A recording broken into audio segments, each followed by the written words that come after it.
Good evening सगळ्यांना.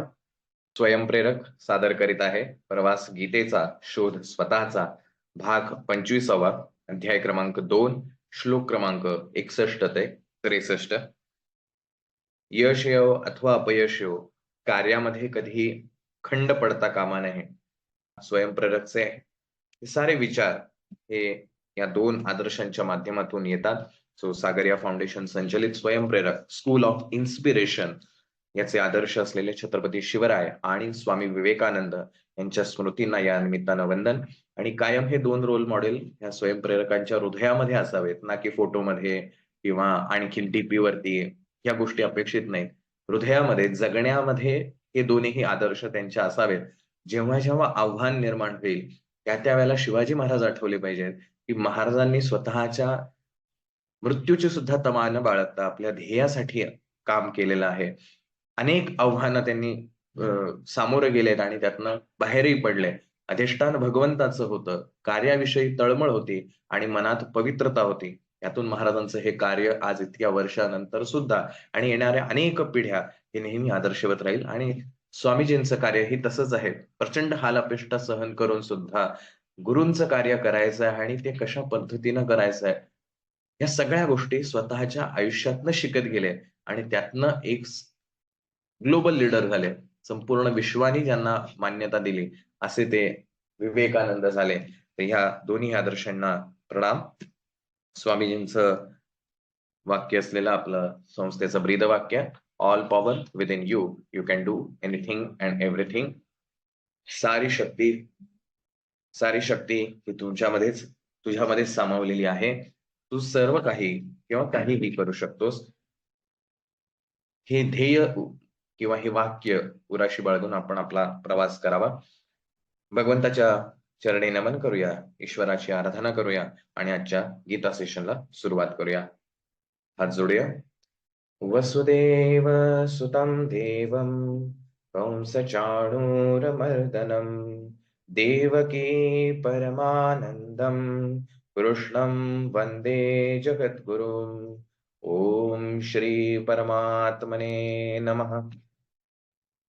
कालच्या आपल्या व्याख्यानांकडनं आपण एक गोष्ट ऐकली की गीता जी आहे ही कृष्णाने सांगितली, अर्जुनाने ऐकली, ईश्वराने सांगितली किंवा देवा धर्माविषयी त्यांनी कुठेही जोडली नाही. अतिशय प्रॅक्टिकल अप्रोच ठेवून ते गीतेबद्दल आपल्याला सांगत होते. स्वयंप्रेरकच्या गीता सेशनच्या पहिल्याच भागामध्ये जयश्री मॅडमने आपल्याला फार सुंदर सांगितलेलं आहे की गीता ही कामधेनू आहे. ज्याला जशी पाहिजे तशी त्याला ती दूध देऊन तृप्त करते. तुम्ही प्रॅक्टिकल अप्रोच ठेवून गीतेकडे जा, गीता तुम्हाला त्या पद्धतीनं ज्ञान देईल. तुम्ही धार्मिक अधिष्ठान ठेवून गीतेकडे पहा, गीता तुम्हाला त्याप्रमाणे ज्ञान देईल. तुम्ही नास्तिक अप्रोच ठेवून गीतेकडे पहा, गीता तुम्हाला त्याप्रमाणे ज्ञान देईल. सो गीता ही परिपूर्ण आहे आणि त्याच्याचमुळे ती प्रत्येकाला भावत राहील. कितीही त्याला नाकारलं तरी त्याची सत्यता ही नाकारता येऊ शकत नाही. त्यामुळे अशी ही गीता, आपला जसा दृष्टिकोन असेल तशी ती गीता आपल्याला मिळणार आहे. आता बऱ्याचदा असं होतं, आपण गेल्या काही श्लोकांपासून पाहतोय स्थितप्रज्ञाची लक्षणं काय आहेत हे भगवंत त्या ठिकाणी अर्जुनाला सांगण्याचा प्रयत्न करतोय. एक गोष्ट गीतेच्या माध्यमातून आवर्जून लक्षात ठेवा. गीतेमध्ये प्रत्येक ठिकाणी भगवंत वाच किंवा भगवान वाच असं म्हटलेलं आहे. तो ईश्वर जो आहे, जो परमपिता आहे, या संपूर्ण विश्वाचं एकमेव सत्य आहे, तो ईश्वर जो आहे तो सांगतोय. आता पहिल्या भागामध्ये आपण बघितलं की व्यासांनी ही गीता लिहिलेली आहे, महाभारत लिहिलेलं आहे आणि त्यातला हा भाग आहे गीतेचा. त्यामुळे हे जे गीतेचं ज्ञान आहे, ह्या 700 श्लोकांमध्ये जे सांगितलेलं आहे ते आपल्या वेद आणि उपनिषदांमधलं आहे. त्याच्या बाहेरचं कुठेही नाही. त्यामुळे फ्रेम जी आहे ती वेद आणि उपनिषदांची आहे आणि अर्जुनाच्या प्रश्नाच्या अनुषंगाने भगवंताने ते प्रिन्सिपल जे आहे ते अर्जुनासमोर ठेवलेलं आहे. ते प्रिन्सिपल ठेवल्यानंतर त्याचं एक्सप्लेनेशन जे आहे, त्याचं विस्तारीकरण करताना मग तो एक एक गोष्ट उलगडून सांगत राहतो. कारण अर्जुन विचारतो की ठीक आहे, हे तू गोष्ट सांगितली पण मला समजलेली नाही. किंवा त्याच्या चेहऱ्यावरती भाव असे आहेत की भगवंताला ती गोष्ट समजते की अरे ह्याला ही गोष्ट कळलेली नाही. आणि ज्ञानेश्वर माऊलींनी फार सुंदर ह्याच्यावरती अनेक ठिकाणी दृष्टांत वापरलेले आहेत की अगदी अर्जुन भांडतो देवाशी की काय देवा, तू एवढं सांगतोस, मला कळत नाहीये, तुला असं का म्हणजे दिसत नाहीये असंही म्हणतो. किंवा भगवंत एका ठिकाणी असं म्हणतो, "अरे काय म्हणजे मी एवढं तुला सांगतोय, पण तुझ्या चेहऱ्यावरचे भाव बघता मला असं वाटत नाही की तुला हे कळतंय." आणि तो पुन्हा सांगायला लागतो. म्हणजे दोन्ही बाजू आहेत. अर्जुनाला ओढ लागलेली आहे, की मला हे जाणून घ्यायचं आहे आणि भगवंताला ओढ लागलेली आहे, मला हे सांगायचं आहे. आणि या दोन्हीतून आणि म्हणून सरतेशेवटी ज्यावेळेला हे सगळं 18 अध्यायांचं ज्ञान जे आहे, हे भगवंत ज्याला अर्जुनाला देतो, हे सगळं 18 अध्याय ऐकल्यानंतर सुद्धा अर्जुनाची एक दिगंमूढ अवस्था होते. नेमकं काय आहे ते गोंधळलेल्या अवस्थेत होतं आणि अक्षरशः भगवंत म्हणतो, की मिठी मारतो अर्जुनाला आणि ती मिठी जी आहे, माऊलींनी त्याचं वर्णन सुरेख केलेलं आहे. म्हणजे नाही, त्याच्या पलीकडे शब्दच असू शकत नाहीत. असं माऊलींचं वर्णन आहे, की भगवंत एकरूप झालेला आहे भक्ताशी आणि ही परमोच्च अवस्था ही गीता प्राप्त करून देऊ शकते आणि म्हणून हा प्रवास आहे. त्यामुळे तुम्ही कोणता अप्रोच ठेवून गीतेकडे येताय, त्याच्यानुसार तुम्हाला तुमचं ज्ञान मिळणार आहे. मग आता हे स्थितप्रज्ञ व्यक्तीची लक्षणं सांगत असताना भगवंतांनी अनेक गोष्टी सांगितलेल्या आहेत. स्टॅबिलाइज्ड विस्डम कसं असलं पाहिजे? स्थिर बुद्धी म्हणजे नेमकी काय असली पाहिजे? ती का प्राप्त होत नाही? हे त्यांनी सांगितलं. आता आजचा जो श्लोक आहे, श्लोक क्रमांक 61. ह्या 61व्या श्लोकामध्ये भगवंतानी कन्क्लुजन म्हणूया किंवा एक त्याचं फायनल डिसिजन सांगितलंय. मग तुला हे जर करायचं असेल तर तू काय कर? आणि तो श्लोक आहे, तानि सर्वाणि संयम्य युक्त आसीत मत्परः वशे हि यस्येन्द्रियाणि तस्य प्रज्ञा प्रतिष्ठिता. अतः म्हणून तानि सर्वाणि ही सर्व इंद्रिय संयम्य वश करून घेऊन साधकाने जो सीकर आहे, जो या वाटेवर चालणार आहे, युक्त चित्त स्थिर करून मत्परः माझा आधार घेऊन आसीत ध्यानाला बसावे. ही कारण यस्य ज्या पुरुषाची किंवा ज्याची इंद्रियाणी इंद्रिय वशे त्याला वश असतात, तस्य त्याची प्रज्ञा बुद्धी प्रतिष्ठता स्थिर होऊन राहते. म्हणून साधकाने म्हणजे जो ह्या वाटेवरती चाललेला आहे, त्याला स्थिर बुद्धी हवी आहे. असा जो साधक आहे, त्याने सर्व इंद्रियांना ताब्यात ठेवून चित्त स्थिर करून मनाला माझाच आधार देऊन ध्यानास बसावे. कारण इंद्रिय ज्या पुरुषाच्या ताब्यात असतात, त्याची बुद्धी स्थिर होते. ज्याला स्टॅबिलाइज्ड विस्डम हवंय, ज्याला स्थिर बुद्धी हवी आहे, कारण स्थिर बुद्धीच माणसाला यशस्वीकडे घेऊन जाऊ शकते. अथर्व शीर्ष असं ज्यावेळेला आपण म्हणतो, त्यावेळेला काय आहे, जी अस्थिर असलेली बुद्धी आहे, ती बुद्धी स्थिर करण्यासाठी अथर्व शीर्ष म्हणजे जे स्थिर आहे, ते कधीही अस्थिर होऊ शकत नाही. मग स्थिर काय आहे? जे सत्य आहे. जे काळ, वेळ, परिस्थिती ह्या सगळ्यांच्या पलीकडे आहे. म्हणजे जे अथर्व शीर्षांमध्ये काही हजारो वर्षांपूर्वी सांगितलेले आहे. तत्त्वमसी, अववक्तारम, अवश्रोतारम ह्या सगळ्या ज्या गोष्टी आहेत, त्या आज ॲप्लिकेबल आहेत का? ऑफकोर्स आहेत. आज माझ्या समोर जी माझ्या आयुष्यातली आव्हानं आहेत, ती फक्त एकाच बाजूनी आहेत का? नाही, सर्व बाजूनी आहेत. दक्षिणात तात, उत्तरात तात. सगळ्या बाजूनी माझी आव्हानं आहेत. मग मला सगळ्या बाजूनी ऑफकोर्स लक्ष ठेवलंच पाहिजे. म्हणजे अथर्वशीर्षात काही हजारो वर्षांपूर्वी लिहिलंय, ते आज खोटं होत नाही. कारण ते स्थिर आहे, सत्य आहे. आणखीन काही हजारो वर्षानंतर सुद्धा ते तसंच राहणार आहे. तसं अशी जर मला बुद्धी स्थिर करायची असेल, तर ही ज्यावेळेला बुद्धी स्थिर होणार आहे, त्यावेळेला माझे डिसिजन, माझे निर्णय, माझं यश हे सगळं त्या एका स्थिर बुद्धीवर अवलंबून आहे.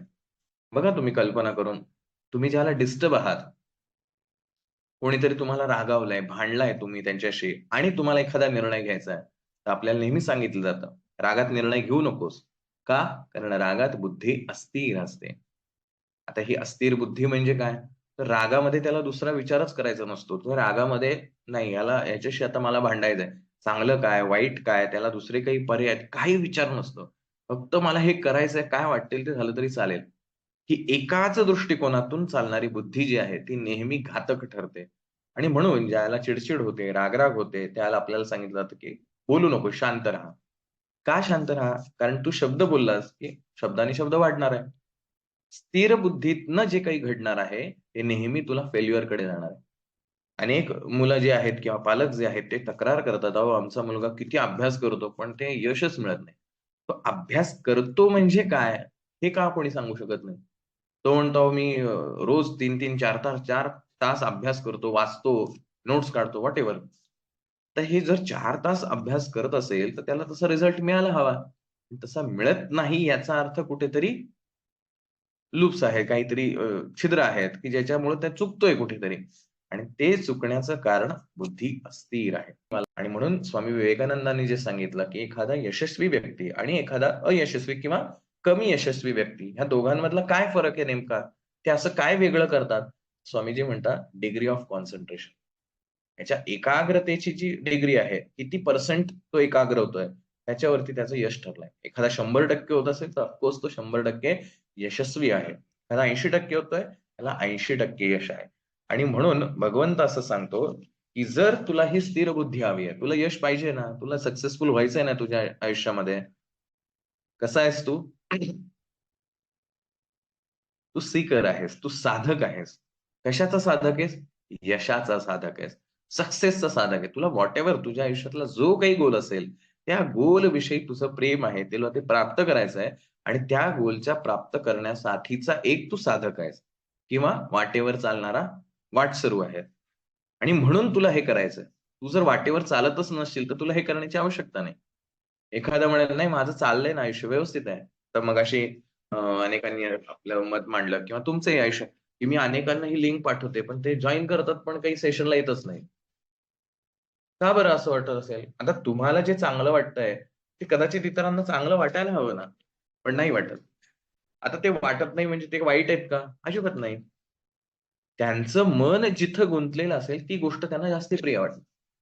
संस्कृतमध्ये जे सुभाषित आहे, "दधिमधुरं मधुमधुरं द्राक्षात मधुरा सुधापि मधुरैव."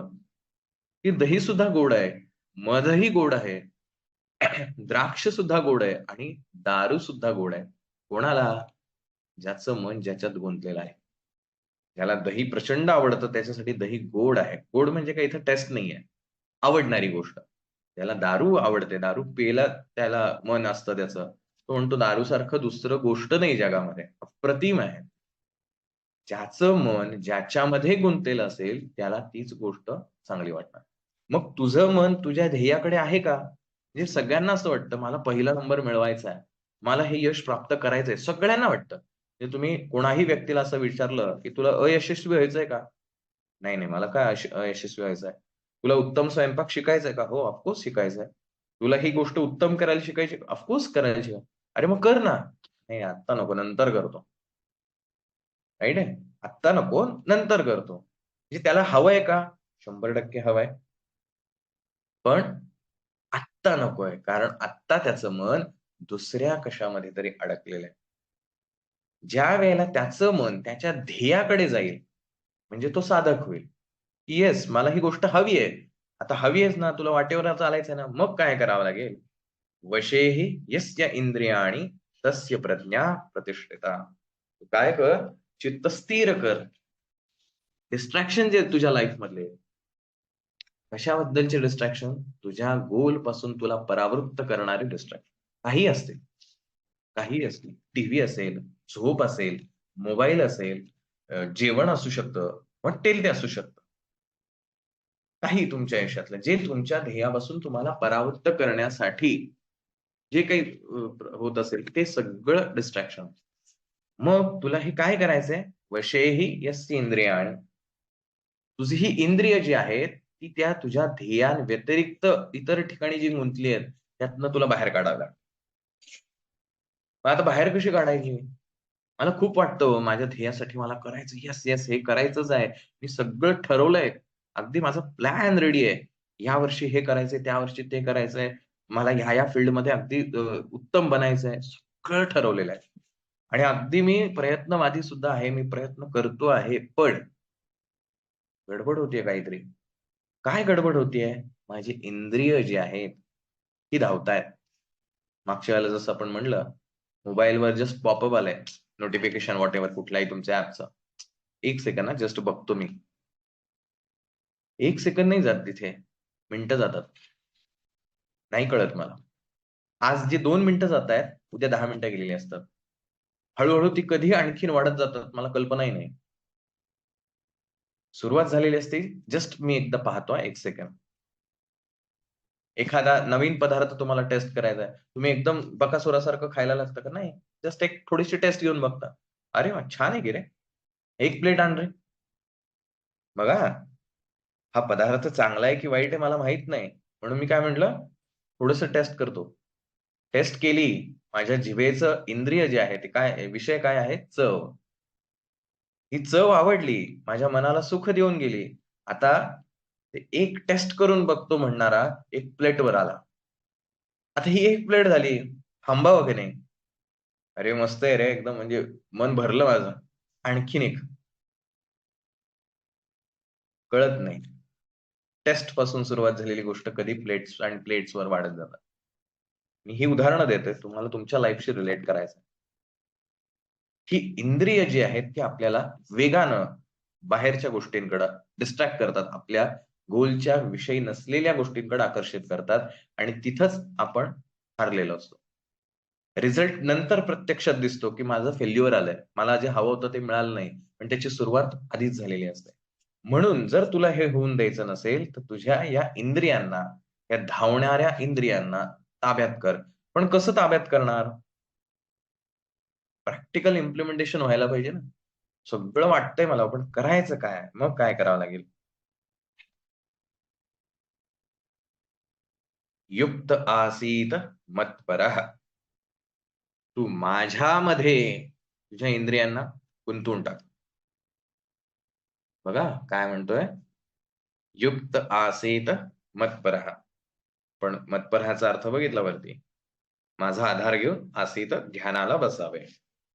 आता तुम्ही म्हणाल, "हां, ठीक आहे, बरोबर आहे. आता कळलं मला ध्यानाला बसलं पाहिजे." म्हणजे गंमत काय होते?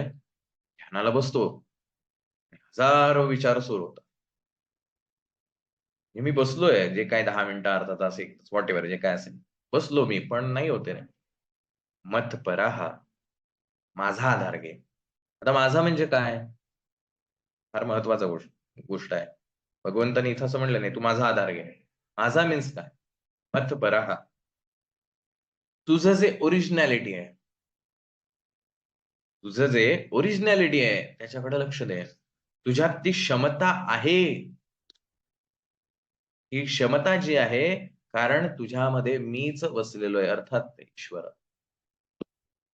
All power is within you. सर्व शक्ती तुझ्यामध्ये सामावलेली आहे. त्याच्यावरती ध्यान कर त्याचं, कॉन्सन्ट्रेट कर. जेव्हा तुला असं वाटेल, की अरे, एक टेस्टसाठी घेतलेली प्लेट, अरे ते वाढलंय. नाही आता मला कंट्रोल करायचंय. ओके. वाटलं जिभेला, अजून एक प्लेट. थांब. नाही करायचं मला. का नाही करायचं? नाही देवाने सांगितलं. व्हॉटएव्हर तुम्ही त्याला काही नाव दिलं तरी हरकत नाही. तुमच्या पद्धतीने. नाही करायचं मला. कोणासाठी नाही करायचं? त्याच्यासाठी कारण त्याला ते आवडत. ही जर सवय तुम्ही त्या इंद्रियांना लावली, की ईश्वराकडे त्या इंद्रियांना आतमध्ये इनवर्ड घेऊन जायचं. आउटवर्ड नाही. बाहेर त्यांना बघायला नाही लावायचं. आतमध्ये बघ. असं जर तू करू शकलास, ध्यानाला बसावं, कॉन्सन्ट्रेट कर. त्याच गोष्टीकडे तुला विरोध होणार आहे. प्रचंड विरोध होणार आहे. ते म्हणे, ठीक आहे रे, ते देवाला देवाला पण आवडतो वडापाव." झालं का? बघा, वडापावची टेस्ट घ्यायची असं माझं ठरलं होतं. मी त्याला विरोध करायला लागलो आणि म्हटलं, की "नाही, नाही, देवासाठी मी वडापाव नाही खाणार." उदाहरण देतोय हां. मन काय म्हणतं, "अरे देवाला नैवेद्य ठेव ना. मग देवाला देऊन तू खा." हां, हे बरोबर आहे. मग देवाला 1 ठेवतो, मी 4 खातो. है ना? मी देवाचा सुद्धा माझ्या इंद्रियांचा भोग घेण्यासाठी वापर करून घेतो. पण माझ्या मनाची समजूत काय घालून घेतो? येस, मी देवाला दिलंय ना. इथे गडबड आहे आणि म्हणून तो जो शब्द आहे आसीत, कॉन्सन्ट्रेट कर. एक क्षणभरही तुझं ते मन, इंद्रिय जी आहेत, ही धावली नाही पाहिजेत.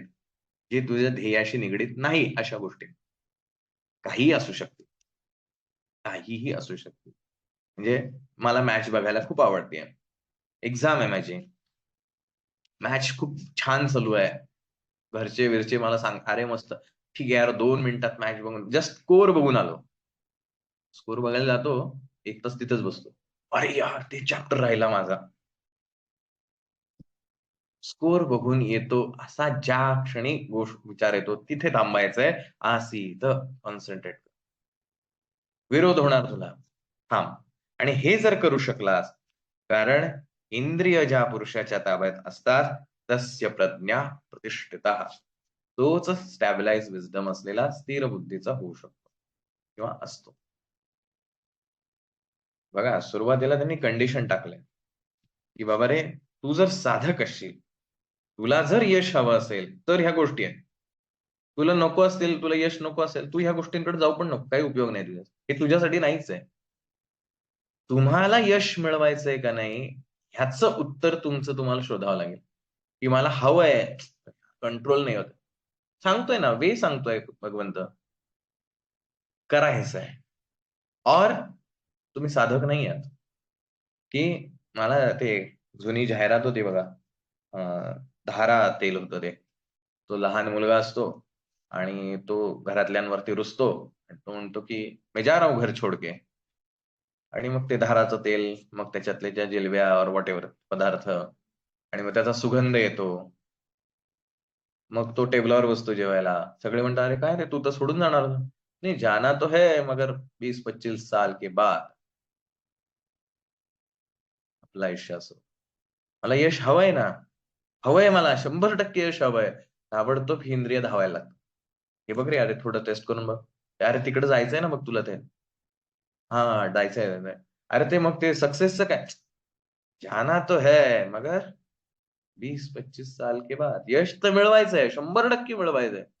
ठीक आहे ना यार, नंतर मिळालं तर काय हरकत आहे. साधक नाही आहेस. तू स्वतःची समजूत घालून घेतोयस की तुला साधक आहे. तू साधक आहे. पण यू आर नॉट साधक. You are not on the path.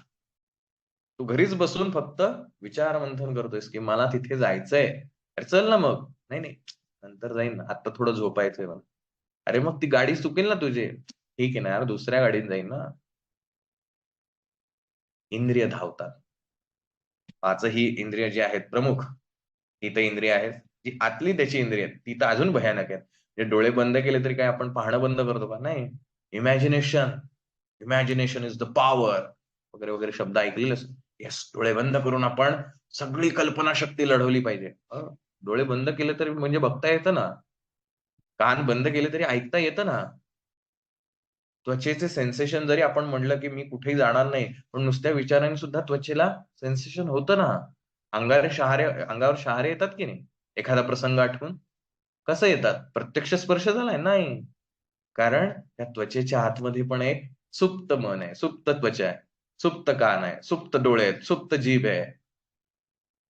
आणि याच्यावरती माऊली फार सुंदर उदाहरण देतात. या श्लोकावरती निरूपण करताना. "येरवी बाह्य विषयी तरी नाही, परी मानसी होईल जरी काही, तरी साध्यंतुची पाही संसारी असे." माऊली काय म्हणतात, की जरी बाह्य दृष्टीनं तू असं म्हणत असलास, की मी हे काही करत नाही, पण तुझ्या मनामध्ये जर हे सगळं चालू असेल, तर तू अजूनही त्याच्यामध्येच आहेस. बाहेरून दाखवतोयस, की मी नाही बरं का त्याच्यात. है ना? तरुण वयामध्ये बऱ्याच म्हणजे आजकाल असं म्हणणं सुद्धा थोडंसं आव्हानात्मक आहे. कारण ही भावना आता फार नको त्या वयात पण चालली आहे. एखादी सुंदर स्त्री, एखादी मुलगी चालू आहे. किती छान आहे रे ती मुलगी. काही असतात, बोलून जातात. काही बोलत नाहीत, मनातल्या मनात चालू असतं. माऊली म्हणतात, "अरे त्यांनी जे बोललं आणि तुझ्या मनात बोललास, दोघंही सारखेच आहात.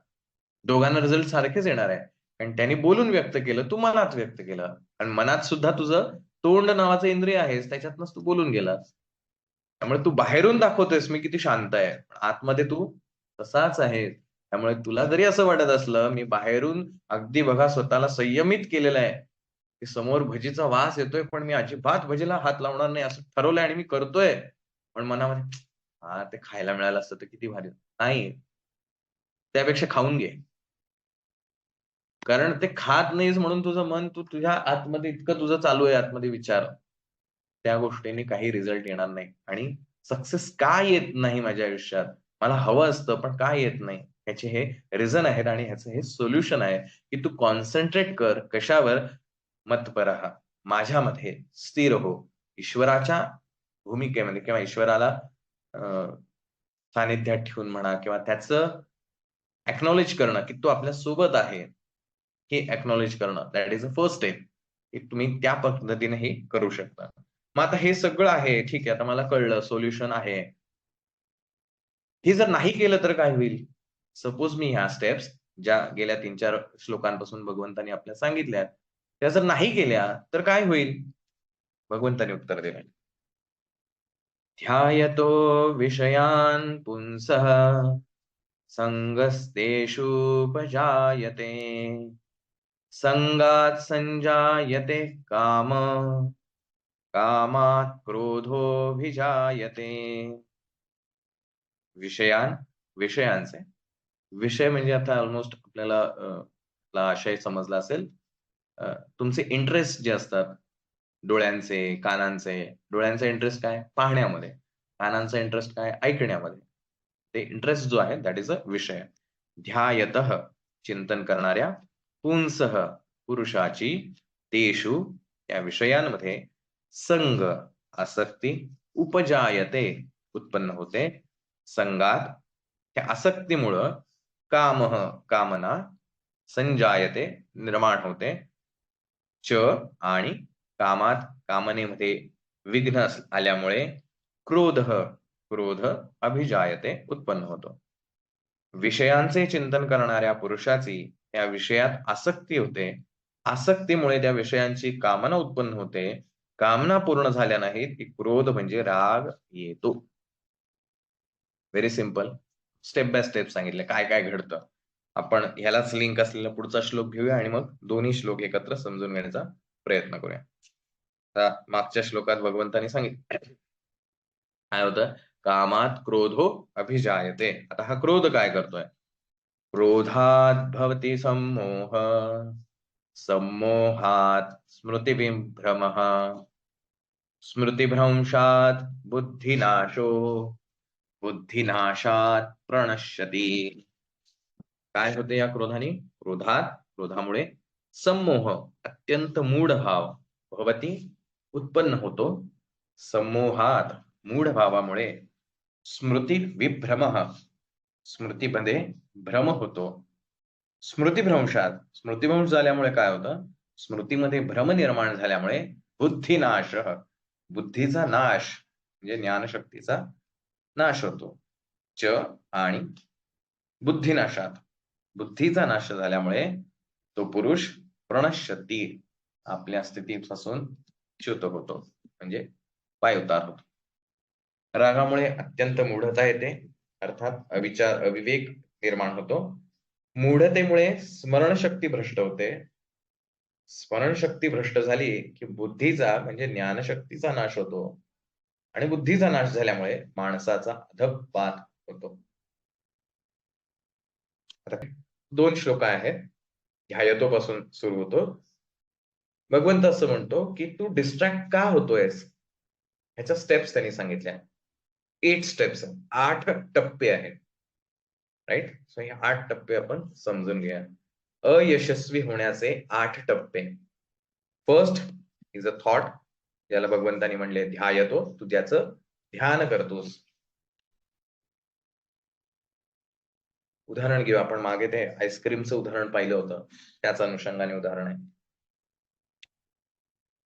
हिवाळ्याचा सीझन चालू आहे, मध्येच पाऊस पडतोय. पाऊस पडलाय, छान वातावरण झालंय, अतिशय आल्हाददायक वातावरण आहे. एक छानसा सुगंध सर्वत्र पसरलेला आहे. अशा या पसरलेल्या सुगंधामध्ये, आल्हाददायक वातावरणामध्ये जे मला अतिशय प्रफुल्लित करतंय, माझं मन अतिशय प्रफुल्लित करतंय, अशा क्षणी चटकन कोणीतरी म्हणतं, भजी खाऊया काय? मस्त चहा आणि भजी. राईट? आपण त्या क्षणी आपलं मन उचंबळून येतं, झेप घेतं, येस आपण खाऊया. बघा आता कसं होतं, ह्या 8 स्टेप्स समजून घ्यायच्या आहेत. काय झालं? आजूबाजूचं वातावरण जे आहे आणि माझं मन अतिशय प्रफुल्लित झालं. या प्रफुल्लित झालेल्या मनाला आणखीन थोडस सुख मिळण्यासाठी माझ्या इंद्रियांच्या माध्यमातून हा विचार निर्माण झाला की अरे मस्त चहा आणि भजी खाऊया गरमागरम. सुरुवात झाली विचार. डिस्ट्रॅक्शन का होतंय? मी ठरवलंय मला हे मिळवायचं आहे. काय होतंय? त्या यशाच्या विरोधातला एक विचार येतो. तो तुमच्या आतून येईल, बाहेरून येईल, सोशल मीडियाचे तुम्ही व्हिडिओज और व्हॉट एव्हर काय गोष्टी पाहिल्यात त्याच्यातून येईल, कुठूनही येऊ शकतो. राईट? विचार आला, विचारातून अटॅचमेंट निर्माण झाली, आसक्ती झाली, आवडायला लागली ती गोष्ट. की त्या व्यक्तीने मला ऑफर केली की अरे छान वातावरण आहे, भजी खाऊया का मस्त गरमागरम. विचार आला, माझी आसक्ती आली, मलाही छान वाटलं, मी म्हणलं येस आपण खाऊया. आता ही आसक्ती झाल्यावर मी तिथंच थांबलोय का? होच नाही. मी जर स्वतः बनवू शकत असेल तर मी ताबडतोब किचन मध्ये जाणार, कांदे घेणार, डाळीचं पीठ घेणार, भिजवायला घेणार, छान मीठ वगैरे टाकणार, पाणी सुटलं की मग तळायला घेणार. काय झालं? मनात आलेला विचार पूर्ण करण्यासाठी इंद्रिय धावायला लागली. हात धावायला लागले, बुद्धी धावायला लागली, डोळे धावायला लागले, सगळं काही धावायला लागलं. या एवढ्या सगळ्यामध्ये हे सगळं चालू आहे. त्याच वेळेला तो जो मित्र आहे, जो सहकारी माझा आहे, ज्याने हा विचार मांडला होता, तो म्हणला, "अरे कसलं मस्त वाटेल ना, आपण मस्त चहा, कॉफी वगैरे आणि एवढं वातावरण वगैरे व्हॉटएव्हर." हे चालू आहे साइड बाय साइड. माझं मन त्या भजीच्या वाफाळणाऱ्या त्या काय म्हणूया प्रतिमेमध्ये इतकं मोहून गेलं, की कधी एकदा भजी होते. मला आता पेशन्सच राहत नाही. कधी एकदा ते भजीचं तोंडात टाकतोय तुकडा बास. आसक्त झालो मी आता त्या गोष्टीत. अरे तुझं ते डाएट वगैरे, जाऊ रे डाएट, आता बघ मस्त आहे वातावरण. बघा डाएट माझं गोल आहे. आजूबाजूचं वातावरण जे माझ्या इंद्रियांना सुखावतंय, माझं मन सुखावलंय. आता या मनाने एक विचार घेतला, तो स्वतःचा आहे किंवा दुसऱ्याचा, भजीचा विचार. आता तो विचार प्रकट करण्यासाठी किंवा सत्यत्वात आणण्यासाठी त्यांनी सुरुवात केली कामाला आणि तो त्याच्यामध्ये अटॅच झाला. माझी इच्छा प्रबळ झाली की यस मला आता भजी खायचीच आहे. सपोज सपोज समोरच्याने असं म्हणलंय की भजी खाऊया का, आणि तो नाही रे ठीक आहे नको आत्ता मला. बघा मी असं म्हणला की नको रे म्हणता आत्ता मला, काय होईल? येस, त्यांनी असं म्हटलं तुम्हाला की अरे छान मस्त वातावरण आहे, चल भजी खाऊया, आणि तुम्ही म्हणलं नाही रे आत्ता नको, मला नकोय. आता तुम्ही नाही म्हणलाय, तो तुम्हाला कन्व्हिन्स करण्याचा प्रयत्न करतो. अरे चल की काय होतं एक भजीनी, है ना, तुमचा गोल आहे, डाएट आहे, और त्या वेळेला तुम्हाला खायचं नाहीये, व्हॉटएव्हर काय पण काही पण गोल असू शकतो. तो तुम्हाला कन्व्हिन्स करण्याचा प्रयत्न करतो. अरे चल ना तेवढं माझ्या बरोबर खा, मैत्रीसाठी एवढं नाही करणार का? खूप सारे, खूप सारे, खूप सारे छान-छान बातम्या येतील. है ना? विचार येतायत. एक विचार असा येतो जो तुम्ही कॅच करता. बस करा तू आता मैत्रीचं काढलं आता तर ठीक आहे म्हणजे खायला पाहिजे. झालं? विचारातनं आसक्ती निर्माण. का? तर आता मैत्रीसाठी खायचं. माझा गोल आहे. पण मैत्रीसाठी. मन बघा आपलं कसं धावतंय. तुम्ही एका माध्यमातनं जर ऐकलं नाही, तर तो अनेक हजारो मार्ग तयार करतो, की तुम्हाला ऐकवण्यासाठी तो भाग पाडण्याचा प्रयत्न करतो. Emotional blackmail right. आता तुम्ही त्याच्यामध्ये अडकता. आता ती गोष्ट घडण्यासाठी तुम्ही इच्छा व्यक्त करता. काय करू शकता? चल जाऊया टपरीवर, चल जाऊ हॉटेलमध्ये, चल मी बनवतो तुझ्यासाठी. काय वाटेल ते असेल. आणि ती कृती तुम्ही करायला लागता. आता ही कृती करता-करता असं लक्षात आलं, सपोज जर तुम्ही बनवत असाल, की अरे नेमका कांदा संपलाय घरात. चिड व्हायला. नेमकं आत्ताच संपायला पाहिजे. एक तर खायचं नव्हतं मला आणि ते आता सगळं झालं आणि आता नेमकं बघा हेच संपलंय. और कुठे हातगाडी बघा, नेमकं तो म्हणतो, "साहेब आत्ताच संपलं." और गार आहे और काही पण असू शकतात कंडिशन. राइट? अशा वेळेला काय होणार? राग येतो. की आता जी इच्छा माझ्या मनात प्रबळ झालीये, की आता मला हे करायचंय आणि नेमकं त्याच्यातनं काहीतरी विरोध झाला आणि ती मला आता करायचीच आहे. राइट? असं होतं? राग-राग, चिड-चिड, फ्रस्ट्रेट होणं, डिस्टर्ब होणं, अशा गोष्टी होतात? Yes or no? Whatever. Most सगळ्यांचे येतात. बघा सुरुवात कशी झाली. विचार, अटॅचमेंट, त्यातनं इच्छा झाली आता ही करण्याची. इच्छा जर फुलफिल झाली नाही, तर क्रोध होतो. आपण कोणाशी भांडणं का करतो? कारण माझं जे मत असतं, त्याच्या विरोधातलं त्याचं मत असतं. मी जे सांगतो आहे, त्याच्या विरुद्ध तो सांगत असतो. त्याला ते पटत नसतं ती गोष्ट.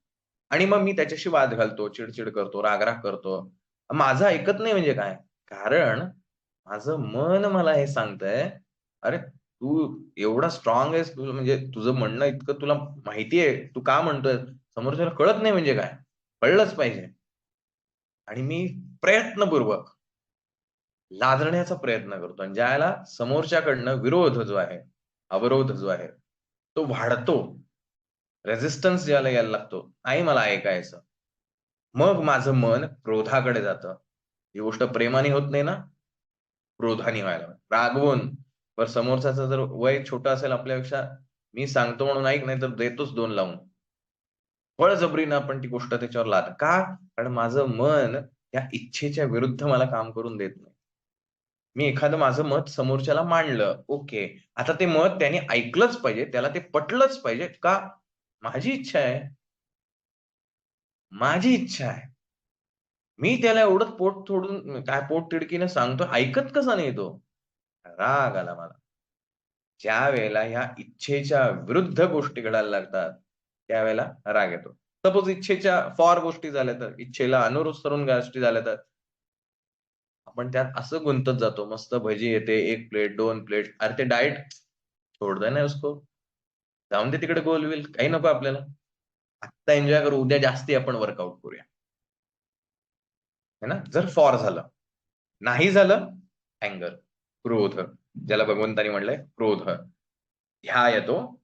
पहिला विचार, संग. त्या विचाराशी संलग्नता येते. संग केला जातो. जोडलं जातं मन त्याच्याशी, त्या विचारांशी. बघा, दिवसभरात तुमच्या मनात हजारो विचार येत असतील. हजारो लोकं तुम्हाला भेटत असतील. ते काहीतरी तुमच्याशी बोलत असतील. तेही त्यांचेच विचार प्रकट करत असतात. रात्री झोपताना विचार करा, पुन्हा विचारच करायचा. ह्यातले कुठले विचार लक्षात राहिले हो? काय सांगू शकाल तुम्ही? साधारण कोणते विचार तुम्हाला लक्षात राहतात? खूप सारे विचार आले असतात. तुम्ही टीव्हीवर पाहता, सोशल मीडियावर पाहताय, मित्र-मैत्रिणींना भेटतात, ते तुम्हाला काहीतरी बोलतात. तुमच्या मनात खूप सारे विचार आलेले असतात. खूप साऱ्या गोष्टी दिवसभरात घडलेल्या असतात. रात्री जर आठवायचा प्रयत्न केला, की कोणते विचार माझ्या मनात आत्ता आहेत, या दिवसभरातल्या गोष्टींचे, ज्या विचारांवर तुमचं मन आलेलं असतं. रागही आलेला असेल, आवडलंही असेल, निगेटिव्ह पण असेल, काय वाटेल ते असेल. ज्याच्यावर तुमचं मन आलेलं आहे, तोच विचार तुम्हाला रात्री लक्षात राहतो. अदरवाईज बाकी सगळे विचार ऐकलेले असतात की तुम्ही. अगदी जाऊन द्या हो, विचार जाऊन द्या. तुम्ही रस्त्यावरनं गाडी घेऊन चाललेला आहात. प्रचंड ट्रॅफिक आहे. खूप साऱ्या गाड्या आहेत. Two wheeler, four wheeler, cycle, हातगाडी, टेम्पो सगळ्या प्रकारच्या गाड्या आहेत. पण तिथून जर Lamborghini जात असेल, कुठली गाडी लक्षात राहील हो? Lamborghini और टेम्पो? एल और टी? ऑफकोर्स ज्याच्यावर माझं मन आलेलं आहे, ज्याच्यामध्ये माझं मन गुंतलेलं आहे, तीच गोष्ट माझ्या लक्षात राहते. माझ्या आजूबाजूचं कितीही ट्रॅफिक असलं, कितीही गाड्या असल्या, अहो त्या गाड्यांमध्ये आणि Lamborghiniमध्ये काय फरक आहे?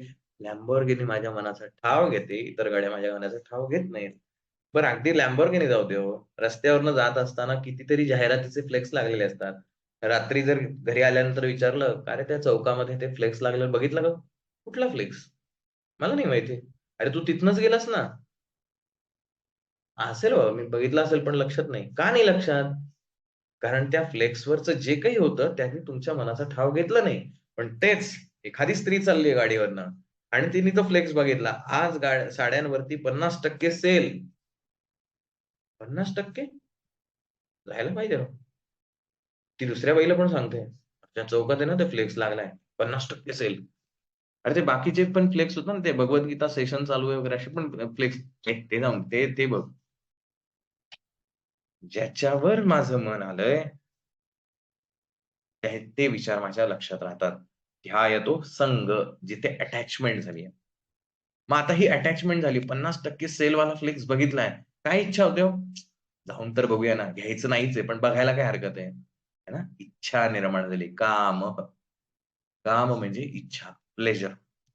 सुख देणाऱ्या गोष्टी. इच्छा निर्माण झाली. ते करूया. जाऊन तर बघूया ना. घ्यायचं काहीच नाही, पण नुसतं जायला काय हरकत आहे? इच्छा झाली. आता ह्या इच्छेला जर अवरोध निर्माण झाला, कोणीतरी प्रतिकार केला, "नाही, नाही, कशाला जायचं? काय ते सेल-बिल बघायचं नाही." चिडचिड होते. नुसतं जायला काय हरकत आहे? बघायचंय, घ्यायचं नाहीये. राग येतो. मतमतांतर तयार होतात. मग तुम्ही ना नेहमी असंच करता. बघा मी हे उदाहरणं देतोय. तुम्ही तुमच्या लाईफमध्ये बघा अशा गोष्टी. क्रोध निर्माण झाला. क्रोधातून काय निर्माण होतंय? स्टेप सांगतोय भगवंत. कसं-कसं आपण खाली उतरत जातोय सक्सेसच्या. आधी आलेला विचार, त्या विचारातनं काय होतंय? अटॅचमेंट. अटॅचमेंटमधनं काय होतंय? इच्छा, काम. देन संमोह, डिल्युजन, भ्रमनिर्माण. कशाचा भ्रम आहे हा? आपण म्हणतो ना बऱ्याचदा, "अरे ते माझं मेंदू किंवा बुद्धी आणि मन याच्यामध्ये फार झगडा चालतो रे." डिल्युजन. हे करू का हे करू? बुद्धी म्हणते, "अरे हे बरोबर आहे, हे करायला पाहिजे." मन, "पण हे बघ ना, भावना याच्याशी गुंतलेली आहे."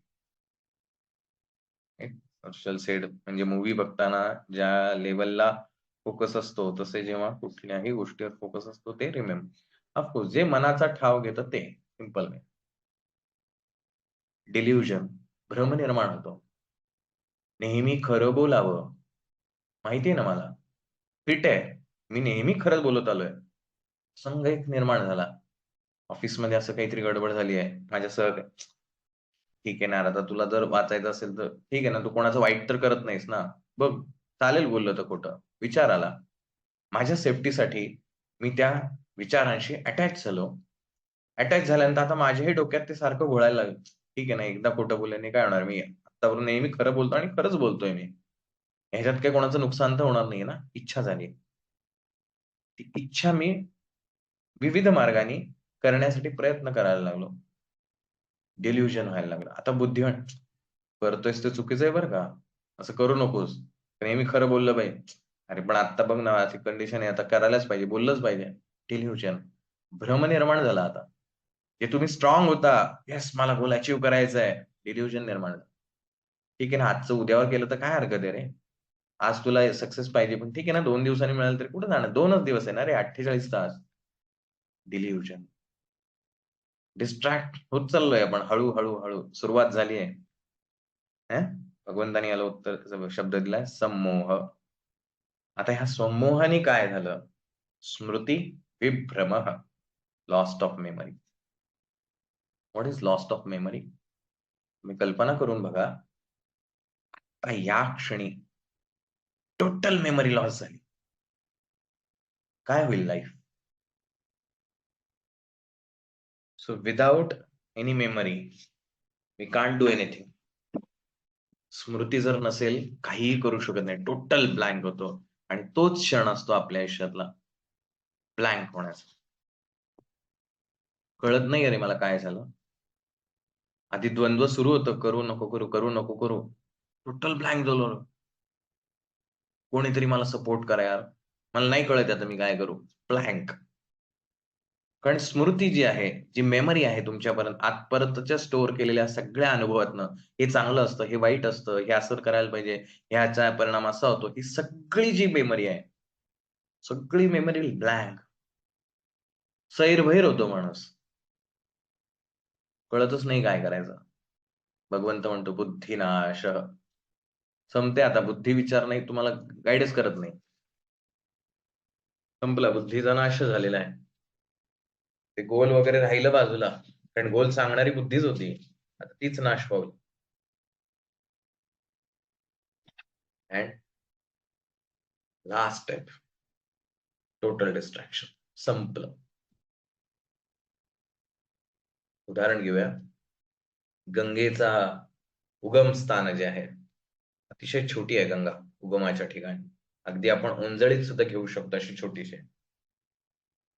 काशीला गंगा प्रचंड वाहते, प्रचंड वेग आहे. त्याच्या पुढे पुढे जसं जसं येऊ पाय, हात काही टाकण्याची हिंमत होत नाही. इतका प्रचंड वेग आहे. काय करू शकतो आपण त्या प्रचंड प्रवाहामध्ये गंगेच्या? कुठली सोपी आहे गंगा कंट्रोल करायला? उगमाच्या ठिकाणी का ह्या प्रचंड वेगाच्या ठिकाणी? राईट. बघा तुम्हाला समजतंय या गोष्टी. हेच तर लाईफ आहे तुमचं. व्हेन यू सेड की माझ्या आयुष्यात सक्सेस नाहीये, तुम्ही या 8 स्टेपमध्ये कुठल्या स्टेपवर आहे तुम्हाला फाइंड आउट करावं लागेल. द्वंद्व चालू आहे माझं. भ्रम झालेला आहे माझा, की अटॅच आहे. आता मला ती गोष्ट हवीच आहे. व्हॉटेव्हर ती गोष्ट म्हणजे ते गोलच्या माझ्या विरुद्ध असली तरी चालेल. नाही मिळालं तर माझी चिडचिड होतीये, राग होतीये. मी क्रोध अवस्थेमध्ये आहे का? और आत्ताशी एक जस्ट डिझायर आहे म्हणजे हां, मला हे हवंय म्हणजे ठीक आहे माझ्या गोलच्या विरुद्ध आहे. भजीची एखादी चव खायला मला आवडेल. विचार आहे अजून, इच्छा आहे. अजून कृतीकडे गेलेलं नाहीये. कुठल्या स्टेपवर आहे? और कंप्लीट डिस्ट्रॅक्शन आहे. उगमाच्या ठिकाणी कंट्रोल करणं सोपं आहे.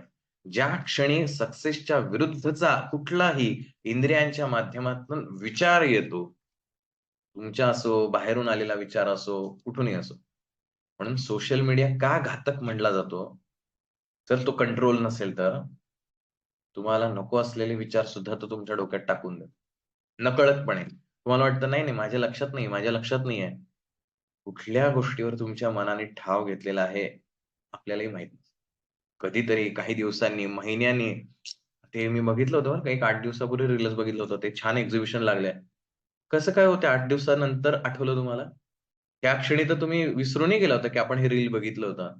ज्या क्षणी कोणीतरी असा विचार तुमच्यासमोर मांडतो, की "अरे मला ते पुस्तक घ्यायचंय, काय कुठं एक्झिबिशन" "हां, अरे मी बघितलं होतं 8 दिवसापूर्वी, आहे ते एक्झिबिशन."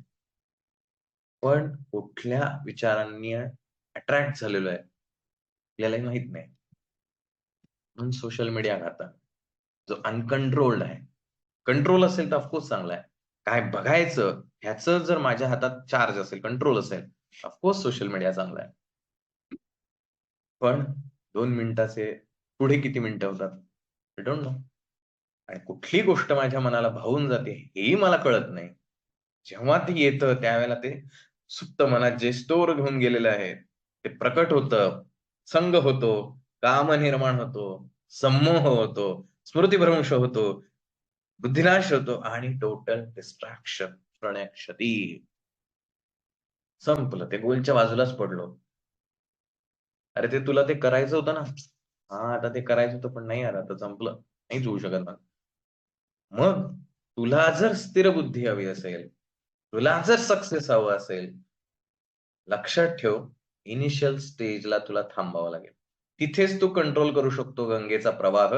जेव्हा ती गंगा प्रचंड विस्ताराने पुढे व्हायला लागते, कांट कंट्रोल.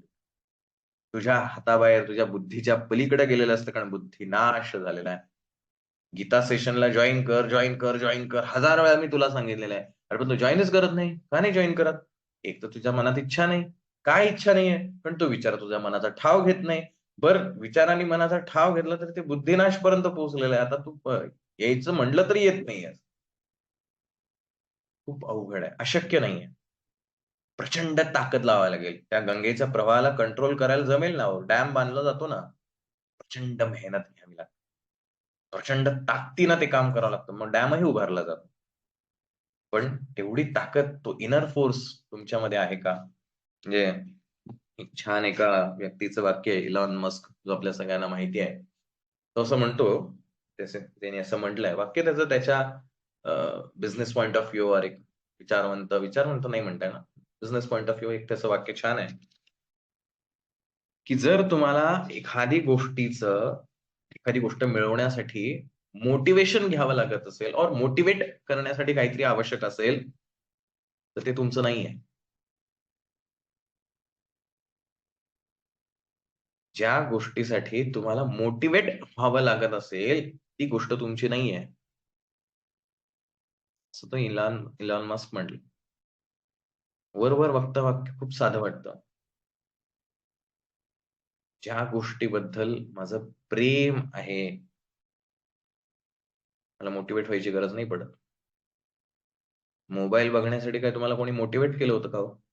की अरे रोज 1 तास मोबाईल बघायला पाहिजे. त्याच्यासाठी वाटेल तेवढं मोटिव्हेशन. रोज मी कितीतरी तुला गोष्टी सांगतोय. आई-वडिलांनी मला सांगितलं, "रोज 1 तास मोबाईल बघणं खूप छान असतं रे." मोटिव्हेट केलंय तुम्हाला आत्तापर्यंत कोणी मोबाईल बघण्यासाठी? येस? Why or no? नाही. Very good. Okay. Madhuri said no, no, no. Okay. So almost कोणालाच मोटिव्हेट नाही केलं. पण तरी बघतो आपण मोबाईल, राइट? कोणीही मोटिव्हेट केलेलं नाही. रादर करतही नाही. उलट उलटं होतं.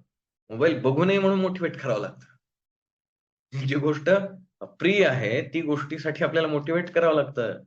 बघण्यासाठी काही कोणी मोटिव्हेट करावं लागत नाही. कारण त्या मोबाईलमध्ये जे आहे, तिथं माझं मन गुंतलंय. जिथं मन गुंतलेलं असतं, तिथे मोटिव्हेट करायची गरज नाही पडत. गीता सेशनला जॉइन करण्यासाठी मोटिव्हेट करावं लागतंय का तुला? जर करावं लागत असेल तर. म्हणजे 100 पैकी 90 लोकं तुझ्यासाठी नाहीच आहेत ते. तुलाच स्वतःला जर वाटत नसेल, की मला सक्सेस हवा आहे, तर भगवंत स्वतः जरी येऊन तुला सांगायला लागला, तरी तू त्याचं ऐकणार नाहीस. कारण तुला मोटिव्हेट करावं लागतंय ती गोष्ट करण्यासाठी. You are not inspired. तुला आतून नाही वाटत आहे ते पाहिजे. ज्या दिवशी आतून वाटायला लागेल ना, त्या क्षणी ती गोष्ट तुझ्यासाठीच निर्माण झाली असं समज. तुम्हाला ठरवायचंय तुमच्या लाईफमध्ये तुम्ही कशासाठी मोटिव्हेट होण्यासाठी प्रयत्न करताय. मला अभ्यास खूप करायचा आहे आणि त्यासाठी मला मोटिव्हेशनची गरज आहे. कशाला? तुला अभ्यास का करायचा याची क्लॅरिटी नाहीये का? तुला जे काही त्या अभ्यासातून मिळणार आहे, जो रिझल्ट मिळणार आहे, जे पर्सेंटेज मिळणार आहे, जे करियर तुझं डेव्हलप होणार आहे, ते तुला नको आहे का? जर ते हवं असेल, तर तुझं त्याच्यावर जर प्रेम असेल, तर तुला कशाला मोटिव्हेशनची गरज आहे? बघा तुमच्या स्वतःच्या व्यक्तिमत्त्वामधल्या अनेक गोष्टी अशा आहेत, विथआऊट एनी मोटिव्हेशन चालू आहे. काही नाही मोटिव्हेशन द्यायसाठी. पण तुम्ही करताय. ती गोष्ट चांगली पण असेल किंवा वाईटही असेल स्टिल करताय. का करताय? मला नाही माहिती मी का करतोय. खूपशा सवयी आपल्या आयुष्यातल्या अशा असतात. त्या मी का करतोय? मला नाही माहिती मी का करतोय, पण करतोय आता ते. एखादी गोष्ट मी लहान ज्यावेळेला असतो ना बाळ, पुअर असतो अगदी, रॉ मटेरियल. माझ्यावर संस्कार होतात आजूबाजूच्या वातावरणाचे, आजूबाजूच्या लोकांचे. त्यातली एखादी गोष्ट अशी होते, की ती आपल्या अंगवळणी पडते. ती तशी करणं चूक आहे आपल्याला माहिती असतं. पण मला अशीच आवडते बाबा. का आवडते? नाही मला नाही माहिती, पण मला अशीच आवडते. ते करणं बरोबर आहे का? नाही, ते करणं बरोबर नसेल किंवा ते मॅनर्स वगैरे त्याच्या पलीकडे असेल, शिष्टाचाराच्या पलीकडे. पण माझं असंच आहे बाबा. ते तुला रात्री झोपायला अरे ते असं व्यवस्थित हे मला नाही, मला असंच आवडतं. का असं आवडतं? मला नाही माहिती. सो हा दुसरा श्लोक जो आहे तो त्यासाठी महत्वाचा आहे. या स्टेप्स आहेत. आपण अनसक्सेसकडे जाण्याचा, आपण अयशस्वीतेकडे जाण्यासाठी. मग जर स्वतःच्या तुमचं जे काही लाईफमधील गोल असेल, ते गोल प्राप्त होत नसेल, तर तुम्ही स्वतःला इथे ह्याच्यामध्ये जोखून बघा. मी कुठे अडकलोय? सुरुवातीच्या टप्प्यात आहे, मधल्या टप्प्यात आहे, का अगदी शेवटी गेलोय? अगदी शेवटी असेल तर मला प्रचंड फोर्स लावावा लागणार 100% आणि आय थिंक जे सायन्स बॅकग्राऊंडचे त्यांना फोर्सचा फॉर्म्युला माहिती आहे. F is equal to what? मासची कसं प्रपोर्शन असतं फोर्सचं. प्रचंड ताकद लावावी लागते. एनर्जी लावावी लागणार. तरच ती गोष्ट तुम्ही साध्य करू शकता. मग तुम्ही तुमच्या सक्सेसकडे जाऊ शकता. इनिशियल स्टेजला असाल, जस्ट अजून विचार चालू आहे, थांबा तिथेच. जर तो अगेन्स्ट द गोल असेल तर. कारण तुम्ही थांबला नाहीत आत्ता. पुढच्या स्टेप भगवंताने ऑलरेडी क्लिअर करून ठेवल्या. काय होणार आहे? ह्याच्यानंतर हे, ह्याच्यानंतर हे, ह्याच्यानंतर हे, ह्याच्यानंतर हे. That's final and total distraction. So किती क्लिअर आहे ना भगवंत. कुठेही मिसगाईड नाही. कुठेही काल आपण बघितलं, की प्रिय बोलणं हे नेहमी काय म्हणूया एखाद्याला आवडेलच अशातला भाग नाही किंवा हितकारक जे असतं ते प्रिय असेलच असं नाही. पण तो इथं प्रियही बोलतोय आणि हितकारकही बोलतोय. छान शब्दात सांगितलं. किंवा तुझं हे नाही केलंस तर काय होणार हे बघ. ह्या 8 स्टेप होणार आहे. काय आहे त्यांनी सांगितलं दोन्ही श्लोकामध्ये? ध्यायतो विषयान् पुंसः संगस्तेषु उपजायते संगात संजायते काम, कामात क्रोधो विजायते. स्टेप बाय स्टेप ह्या एक एक गोष्टी होत जाणार आहेत. त्यातनं क्रोध निर्माण होणार आहे. क्रोधात भवती सम्मोह, सम्मोहात स्मृती विभ्रम, स्मृतिभ्रंशात बुद्धिनाशो, बुद्धिनाशात प्रणश्यती. Complete distraction.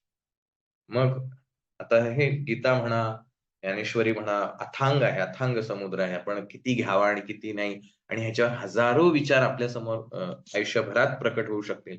त्यातला कुठला विचार तुमच्या मनाचा ठाव घेईल, तुमच्या मनाच्या अवस्थेवर अवलंबून आहे.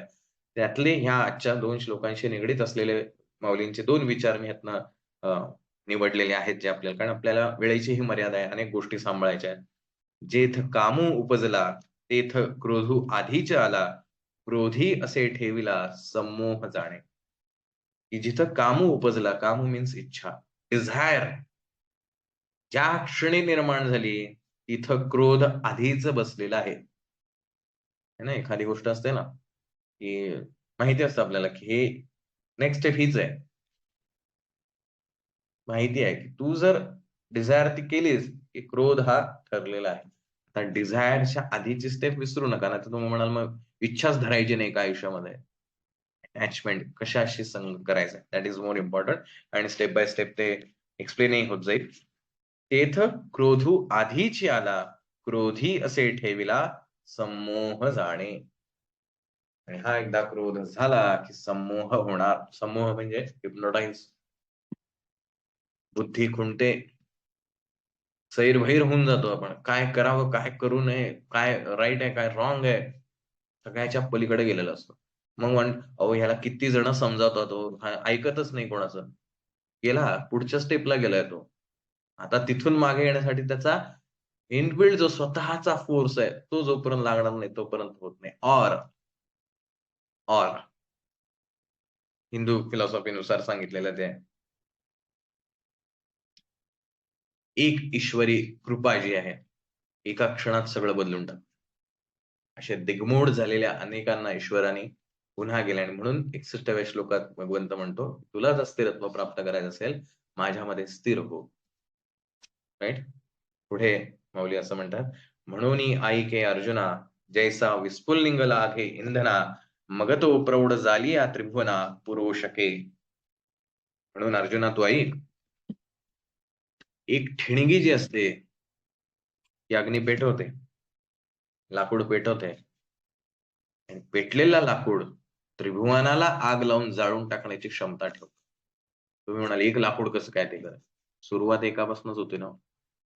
त्याची सुरुवात एका ठिणगीपासूनच होते ना. अशीच कुठली गोष्ट मोठी होते का? ऑफकोर्स नाही होत.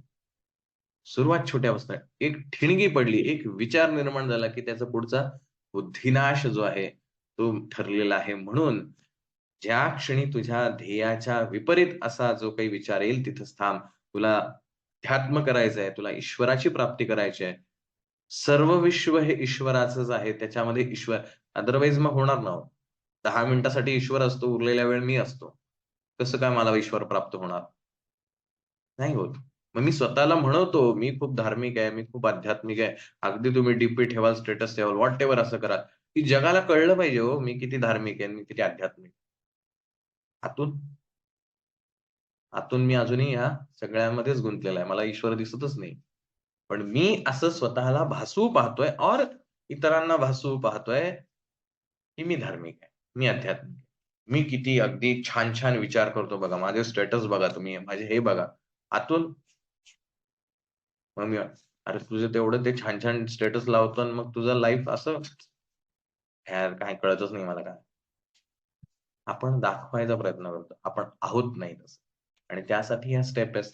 सो पुढच्या श्लोकांमध्ये आणखीन त्याचं डिटेल 65-66 श्लोकांमध्ये डिटेल स्टेप सांगणार आहे, की हे जर तुला थांबवायचं असेल तर काय कर?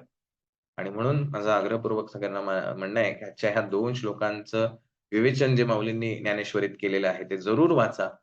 विचार करा. त्याचं मराठी ट्रान्सलेशन असेल, इंग्लिश ट्रान्सलेशन असेल, जे तुम्हाला अपील करेल ते वाचा. त्याच्यावर चिंतन करा. तुम्हाला समजेल, की ह्या 8 स्टेप आपल्या फेल्युअरच्या कशा आहेत, आणि आपल्याला जर फेल्युअर व्हायचं नसेल आपल्या आयुष्यात, फेस करायचं नसेल, सक्सेस हवं असेल, तर मला ह्या 8 स्टेप रिव्हर्समध्ये घेऊन जायला लागतील.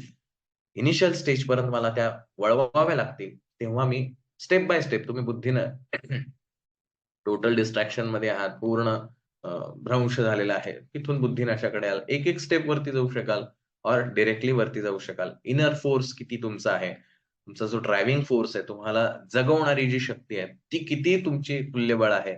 आणि म्हणून कालच्या वर्धापन दिनानिमित्त जे मी एक वाक्य स्वामीजींचं वाचून दाखवलं होतं, की प्रत्येक जीव जो आहे, प्रत्येक मनुष्य असो, मनुष्येतर जीव असो, या प्रत्येक जीवामध्ये ती डिव्हिनिटी आहे. ती पवित्रता, ते ईश्वर अंश हे सगळ्यांमध्ये आहे.